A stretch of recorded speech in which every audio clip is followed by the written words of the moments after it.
Hello, everybody. Happy March. We've just passed St. Patrick's Day here, and it's hard to believe that we are already just about a quarter of the way through this year. Time just moves much more quickly than I'm prepared for. But everything is going well here at ASIS. I had a lot of things I wanted to cover today, so I thought doing a video, which I haven't done in a few months, would enable me to cover a lot more material in a shorter period of time than if I tried to write this out. So let me jump right in with what is happening here at ASIS. The biggest thing we're working on at the moment, and you'll see about this elsewhere in this Inside ASIS, is our IDEA Institute. The IDEA Institute was a meeting that we inherited through an IMLS grant about a year and a half ago, and it's taken us a little longer than we had hoped to get it off the ground, but we'll be holding the first ASIS IDEA Institute May 28 to 31 as a virtual meeting, not really a meeting so much as a training series. So the Institute virtual version consists of 16 modules on AI and more specifically AI use in libraries. So if you are a librarian or you are teaching future librarians, this would be a fabulous opportunity for you to learn more about AI and how AI is impacting library and information science now and into the future. So I strongly encourage you to consider registering for that. You can take all 16 modules. You can take just one module. They're priced so that you can do either of those things. If you take at least 8 modules, you will receive a foundational certificate from ASIS in AI. We recognize that there are many other places you could be learning about AI, but we think we're bringing a unique twist to it by focusing partially, though not entirely, on AI in a library setting. So we think it'll be very useful to our members in that way. That event will be followed closely by what we're calling the Global AI Leadership Summit. That is a face-to-face event taking place in San Jose, California. The date's not quite firmed up, but sometime in the first couple of weeks of June. And that will be a primarily by invitation event designed for academic and library leaders to come together and discuss sort of higher level issues around the future of AI in libraries and LIS, and what our students need to know about AI and being prepared for that, as well as what practitioners of library and information science might need in terms of new tools that don't currently exist to better do their work in a library setting. So we're going to be spending a lot of time with leaders brainstorming ideas around AI and AI in libraries and AI in education. So if that's something that's of interest to you, please let me know. We are sending out invitations for that meeting in a few weeks. There is a modest cost to attend that, but it's really intended for us to recoup our own expenses for that. So we're very excited about those two offerings. That's where we've been spending a lot of time lately. This is taking place somewhat in lieu of a mid-year conference this year. Our capacity is such that to pull off multiple virtual meetings in the spring would be impossible. So the IDEA Institute will serve as a mid-year meeting this year. Of course, the annual meeting coming up end of October in Calgary, Canada. I hope many of you are planning to submit proposals for that, April 9th being the deadline for those proposals. We saw in London that we had a tremendous number of proposals, and it was quite competitive, and I think we're going to continue to see that. I think the demand for face-to-face meeting opportunities is high. One thing that we are offering this year that we have not done in the past is that individuals who have a known disability that prevents them from either traveling or attending large meetings, but wish to present at the annual meeting may apply for an accommodation in order to be able to present for the meeting virtually. Those people would still need to register for the meeting, and they would be able to do their presentation either virtually live or recorded. That is the only context in which we are allowing virtual presentations. So if you have an established known disability and wish to still present at the annual meeting, please consider doing so, because we will make those accommodations for you if you wish.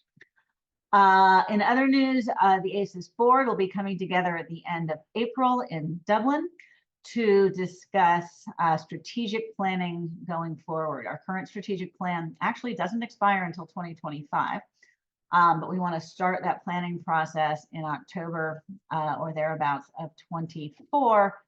And so we want to lay the groundwork at this meeting for what that process is going to look like and what areas we want to focus on. So as members, if you have any thoughts on ideas you would like the ASIS board to contemplate at that April meeting, please send them to me. We are happy to explore that. We are meeting in Dublin because our board president is there, and we actually have more ASIS board members from Europe than we do from anywhere else right now. So that is, in fact, the most cost-effective place for us to meet. So we are all excited about that. Board elections are coming up. The call for nominations for that will be coming out in a couple of weeks. Please keep your eyes open for that. We are going to, as part of our initiative to upgrade iConnect, which many of you, thank you for submitting feedback on our iConnect survey. We are going to be rolling out a volunteering module on iConnect, and the debut of that will be the board elections. So you'll have the opportunity, if you wish, to nominate a colleague, and then that your colleague will receive an email saying they've been nominated. They will then need to go into iConnect and complete their volunteer profile and an application to be considered for board service. So the process is going to be a little bit different this year. One of the positions that are available are president-elect and 2 at-large positions. And we are particularly looking for people that have, for the president-elect position, experience in strategic planning, because the individual coming in as president-elect will lead the strategic planning process for 24-25. So, that sort of experience and expertise would be very helpful to them. And from an at-large board member perspective, we really would like to see I don't want to say non-academic, but less academic, more practice-focused individuals nominated for the board. There's always been a drumbeat in ASIS since I've been here around the fact that it would be nice to get back more people from the practice and industry space into membership. And we're going to have a hard time doing that if our board doesn't reflect that. So we encourage any members that do not have a academe as their primary place of employment, or if they are practicing library science in an academic setting, but not teaching and research as their primary role, we encourage you to consider nominating yourself or a colleague for this position.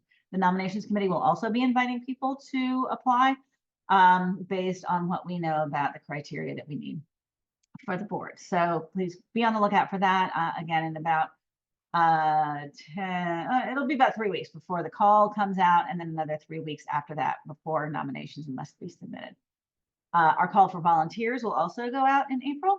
We're going to use that same iConnect platform for that. So you will have the opportunity to use that means to volunteer. In that context, I will mention that the SIG and chapters have both gone through a change to their bylaws process. We now have a set of blanket bylaws, so all SIGs and chapters, all SIGs and then separately all chapters operate under the same set of bylaws. This will greatly facilitate our ability at ASIS Central to support the chapters and SIGs. One of the unique changes in those is that now the only position that is elected by the SIG or chapter membership will be chair-elect. The chair-elect will move into chair position, chair will move into past chair position. So any other positions, webmaster, secretary, treasurer, et cetera, within a SIG or a chapter will now be appointed. That doesn't mean that the SIGs and chapters can't hold their own process for determining who those people are. But in terms of a broad, more general election, that will be simply for the chair-elect position. So we'll be going out asking for those people, for people that are willing to be considered for chair-elect for chapters and SIGs at the same time that we are looking for other volunteers. We're going to wait and do calls for jury members in closer to November, December, when we get closer to the time frame in which those people are needed, because it doesn't make sense to have you volunteer in April for a job you're not actually going to be doing until almost 12 months later. That doesn't make sense. So that's where those things stand.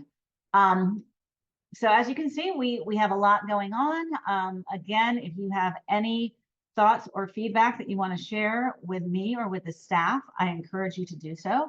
All our thoughts are going to turn very quickly to awards. Don't forget that the awards deadline is coming up. That's April, right around April 1st. So make sure you get your award nominations in for that. And then of course the call for papers for annual meeting right after that. And then the board elections and call for volunteers. So a lot going on here in the next couple of months.